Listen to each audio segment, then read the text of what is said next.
Era una noche serena como tantas otras en la provincia de Segovia, España. El cielo estaba limpio, y las estrellas parecían reposar sobre los campos silenciosos. Pero para Elena Vargas, directora general de la Guardia Nacional de Justicia, esa paz sería quebrada en cuestión de segundos. Después de un día extenuante revisando protocolos de seguridad y gestionando casos de alta complejidad, solo deseaba llegar a casa, quitarse los tacones, disfrutar de una cena ligera y sumergirse en las páginas de su novela preferida. Sin embargo, esa noche, el destino tenía otros planes. Mientras conducía su todoterreno negro por la carretera SG 205, una luz intermitente roja y azul apareció en su retrovisor, seguida del chillido agudo de una sirena. Elena entrecerró los ojos, no por temor, sino por la amarga familiaridad de esa escena. Sabía que no había hecho nada incorrecto. Velocidad dentro del límite, intermitentes usados correctamente y documentos en regla. Aún así, los recuerdos de tantos casos semejantes que había visto pasar le hicieron apretar los labios. Con un suspiro, encendió las luces interiores, disminuyó la velocidad y estacionó al costado del arcén, como tantas otras mujeres negras habían aprendido a hacer por instinto de supervivencia, no por desconfianza a la ley, sino porque conocían muy bien que la ley, a veces, no se aplica igual para todos. El agente que se acercó era alto, blanco, de mandíbula tensa y ojos repletos de desconfianza. Golpeó la ventanilla con fuerza. Elena bajó el vidrio lentamente, sin perder la compostura. Su voz, suave pero firme, emergió con serenidad. «Buenas noches, agente. ¿En qué puedo ayudarle?» El oficial, cuyo nombre en su placa decía Rubén Llorente, la observó durante un instante prolongado antes de responder secamente. «Documento de identidad y registro del vehículo». Elena, sin mostrar nerviosismo alguno, preguntó educadamente: «¿Podría indicarme el motivo de esta detención, por favor?» Aún no entendía qué había provocado tal intervención.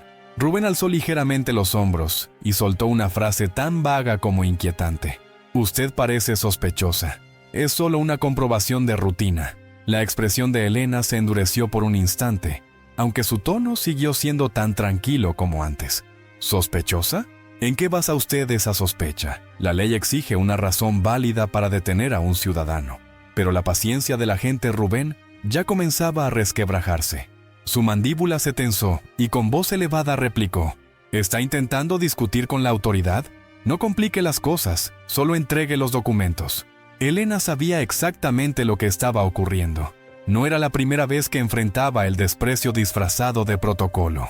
Pero esta vez, ella no estaba del otro lado del informe.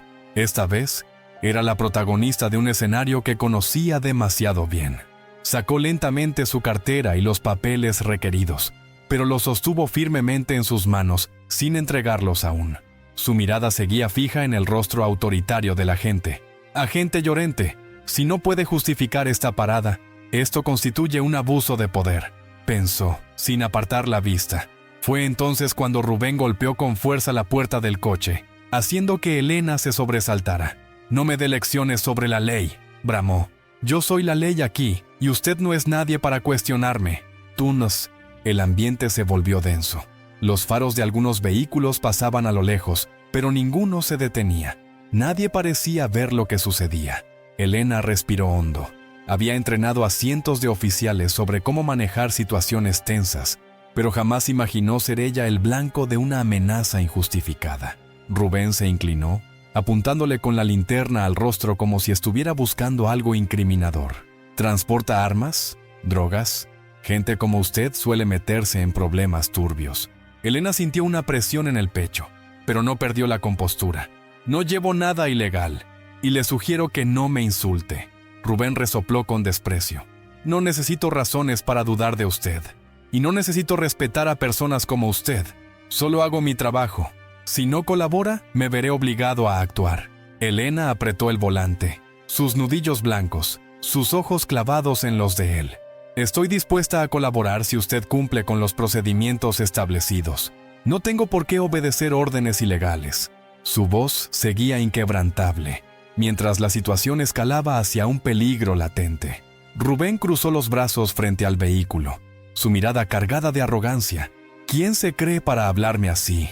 Esto no es una negociación, gritó. Elena no desvió la mirada. Había enfrentado jueces, políticos y criminales durante su carrera, pero nunca pensó que se vería en la obligación de resistir una agresión institucional como ciudadana. Con los documentos aún en mano, su voz se mantuvo firme. Soy una funcionaria del Estado, agente, y usted sabe que esto que está haciendo está mal. Pero cada palabra suya parecía provocar más rabia en Rubén.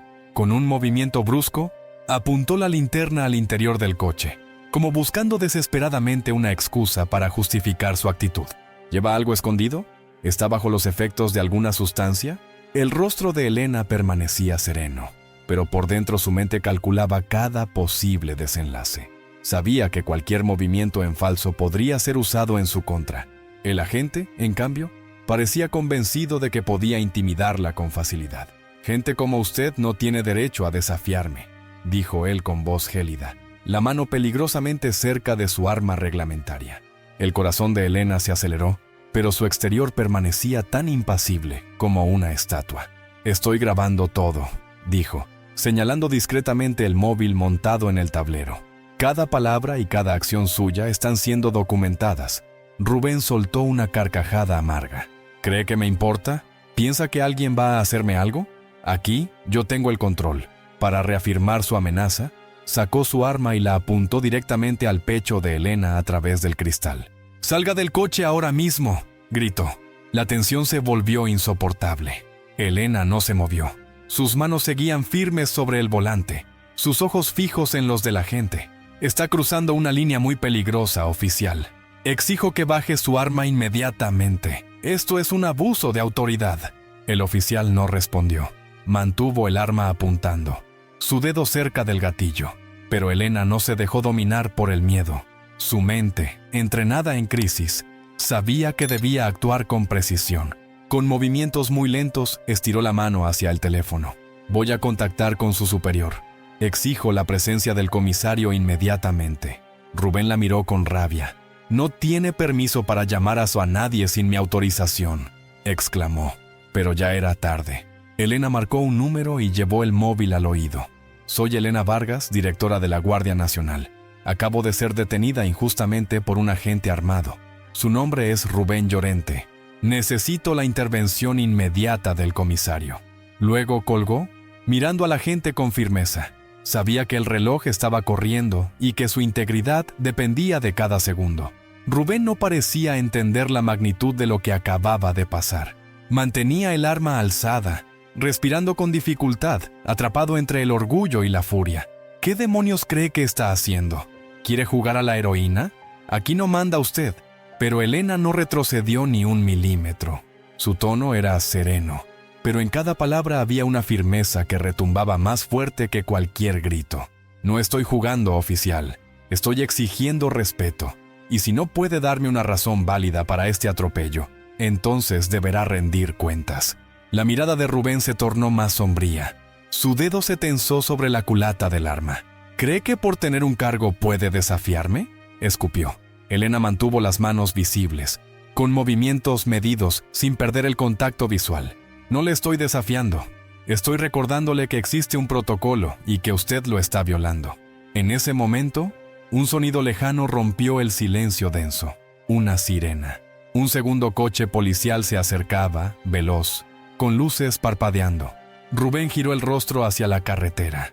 El vehículo se detuvo unos metros más atrás, y del interior bajó un hombre de rostro endurecido y mirada severa. Era el comisario Álvaro Rivas. Al llegar junto a Rubén, su voz sonó como un disparo seco. «Llorente, ¿qué estás haciendo? Baja el arma ahora mismo». Rubén bajó lentamente el arma, como si acabara de despertar de un trance. «Señor», ella no cooperaba. No quiso salir del coche. Me estaba amenazando con un video. Rivas no necesitó más para darse cuenta de la situación. Su mirada se dirigió al interior del coche, y sus ojos se encontraron con los de Elena. Por un instante pareció confundido, pero al reconocerla, su semblante cambió. «¿Elena Vargas?», preguntó con un tono incrédulo. Ella asintió sin mover un solo músculo de su rostro. «Sí, comisario. Fui detenida sin justificación, amenazada y apuntada con un arma por su subordinado».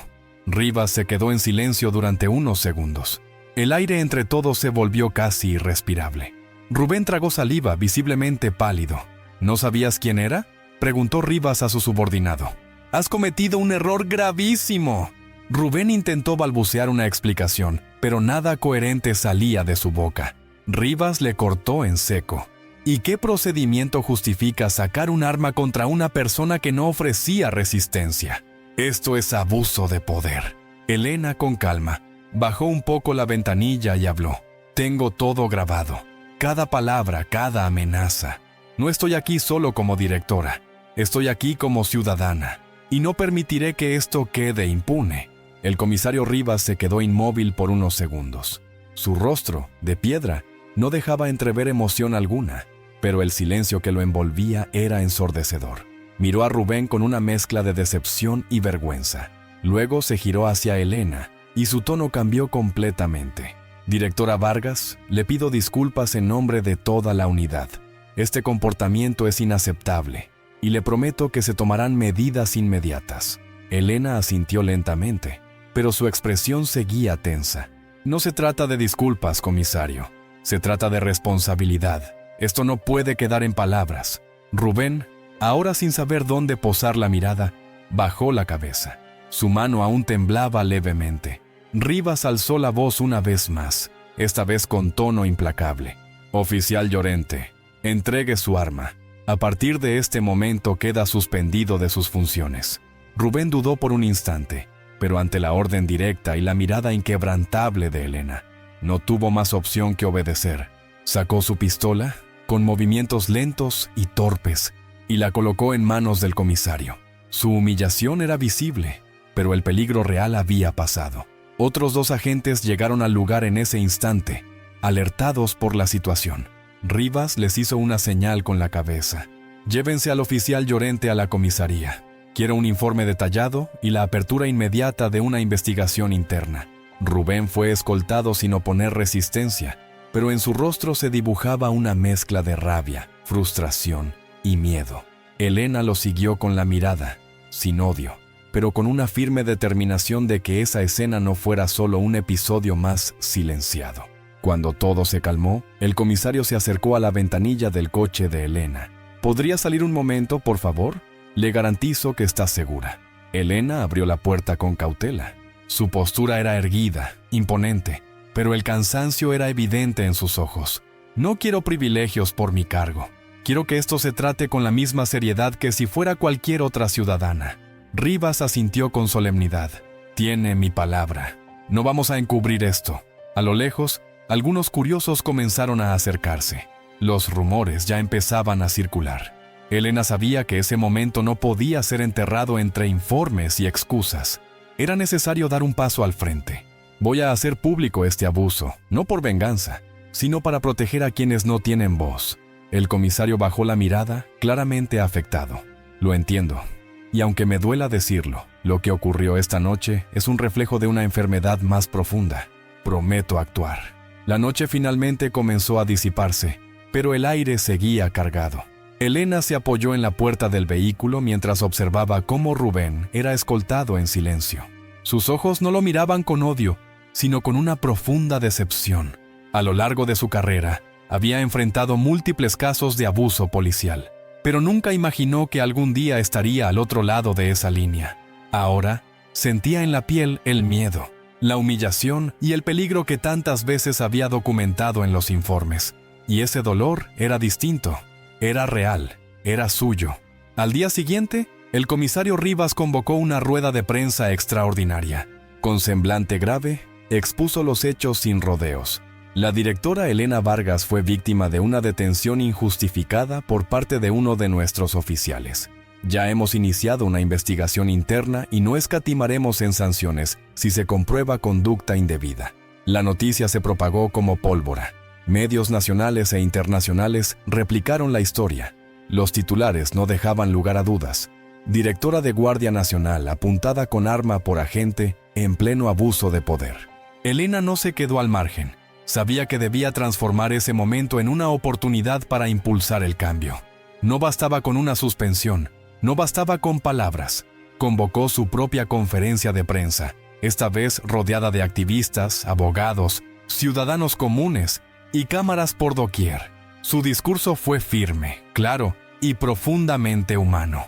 No hablo aquí solo como directora, hablo como mujer, como ciudadana, como persona negra en un sistema que todavía arrastra prejuicios profundos.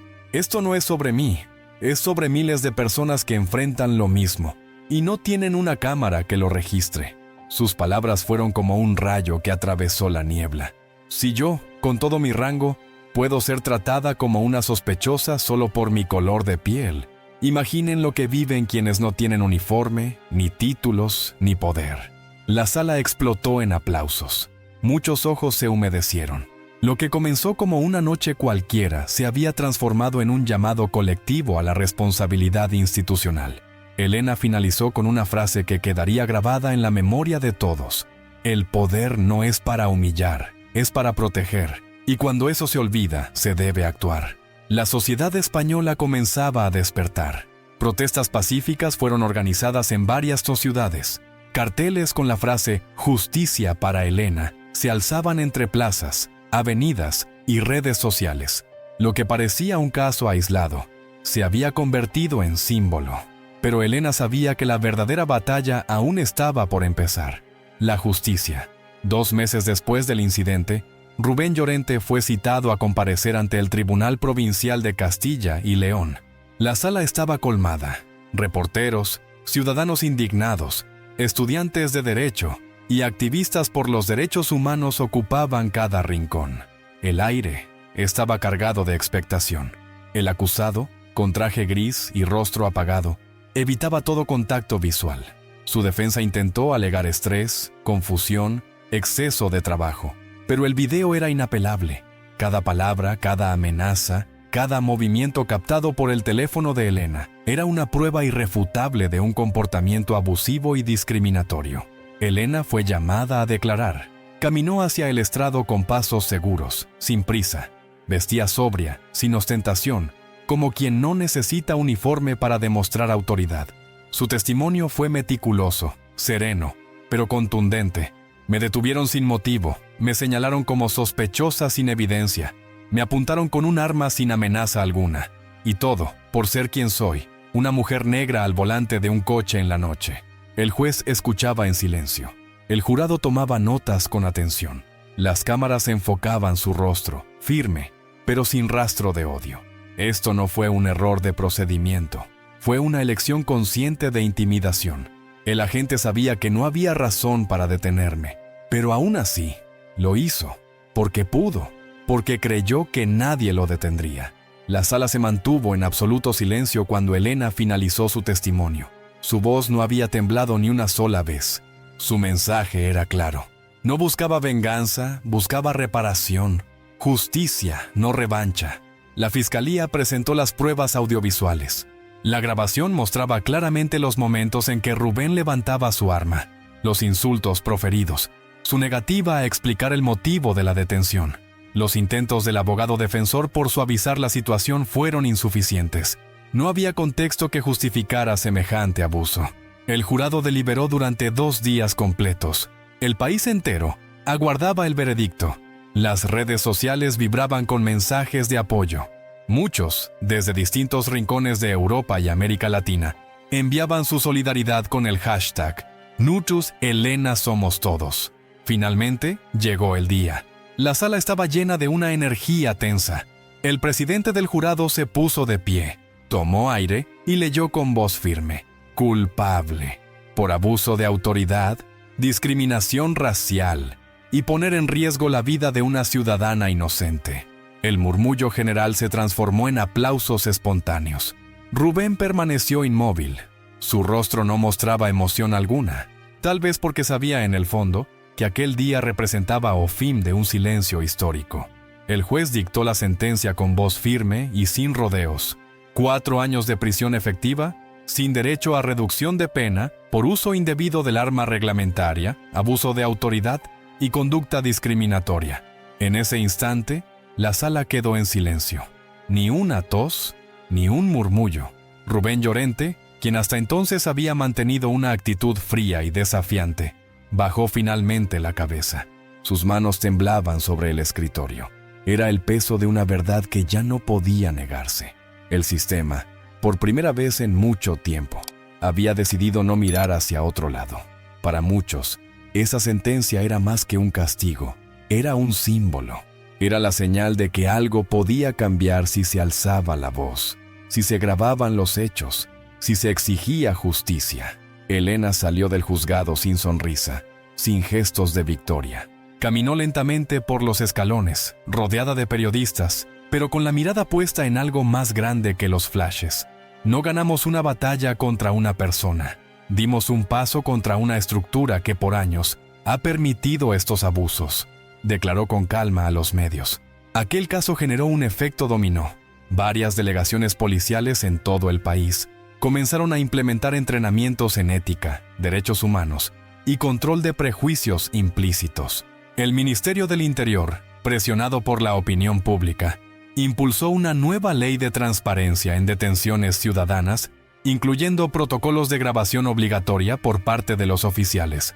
Por primera vez, se hablaba abiertamente del racismo institucional en España sin eufemismos ni excusas. Elena fue invitada a congresos internacionales, universidades y foros de justicia, pero ella no se dejó seducir por los aplausos.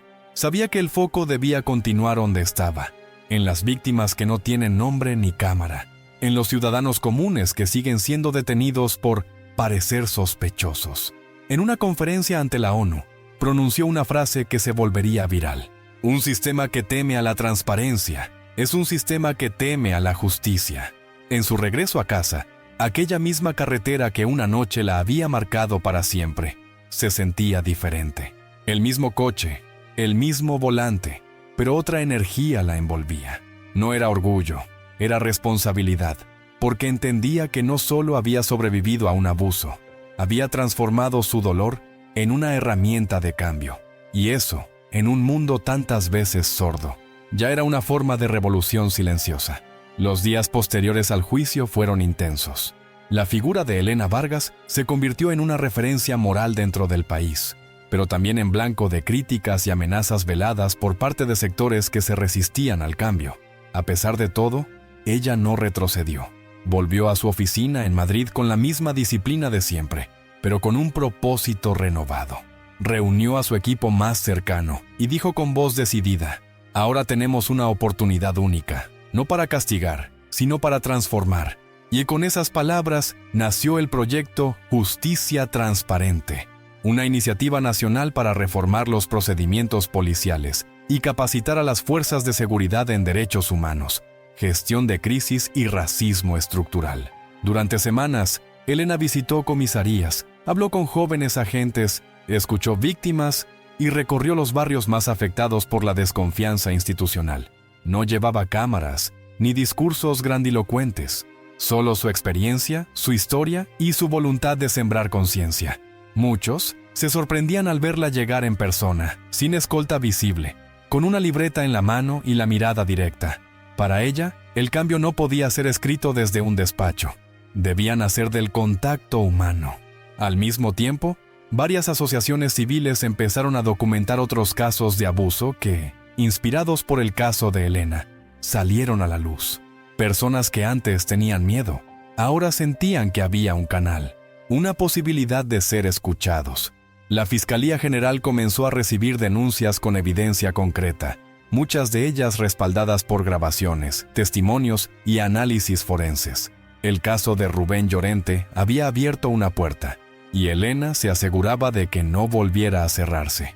Una tarde, durante una charla en la Universidad de Salamanca, un estudiante le preguntó: ¿no siente rabia por lo que pasó? ¿No le duele saber que pudo haber terminado mal? Elena hizo una pausa. Su rostro se volvió más suave, casi nostálgico. Sí, claro que duele. No hay forma de pasar por eso sin marcas. Pero la rabia es una energía peligrosa si no se canaliza.